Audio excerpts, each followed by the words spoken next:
नमस्कार, आपण पाहतात Rajira live news channel.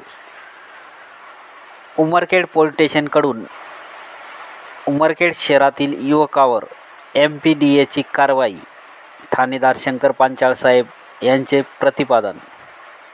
Umarkhed अभिलेखावरील जो सराईत गुन्हेगार आहे गजानन अशोक ढाळे याच्या विरुद्ध MPDAची कारवाई केली असून माननीय जिल्हाधिकारी साहेबांनी त्यास मंजुरी दिली आहे म्हणून तो MPDA मंजूर झालेला आहे।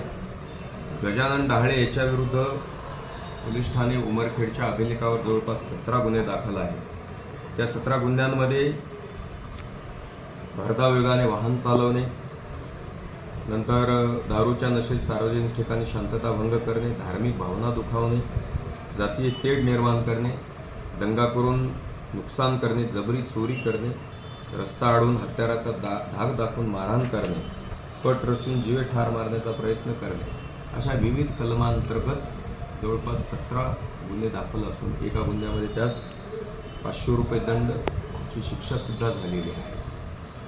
ह्या सराईत गुन्हेगाराविरुद्ध आम्ही मागील 1 महिन्यापूर्वी प्रस्ताव तयार करून माननीय जिल्हाधिकारी SP सरांच्या मार्फतीने जिल्हाधिकाऱ्यांकडे प्रस्ताव पाठवला होता। त्यास माननीय जिल्हाधिकारी महोदयांनी मंजुरी दिली असून त्यास 1 वर्ष स्थानबद्धतेचे आदेश निर्गमित केल्याने आम्ही तो ऑलरेडी एक गांजाच्या केसमध्ये तो स्थानबद्ध म्हणजे जेलमध्येच आहे, NCR मध्ये, तर वाशिम जेलमध्ये त्या आदेशाची अंमलबजावणी केलेली आहे। मला उमरखेड आणि परिसरातील जे सराईत गुन्हेगार आहेत, जे असामाजिक तत्व आहेत, जे उमरखेड आणि परिसरातील शांतता बिघडवण्याच्या मानसिकतेत आहेत, त्यांना माझा क्लिअर निर्देश आहे, स्पष्ट इशारा आहे।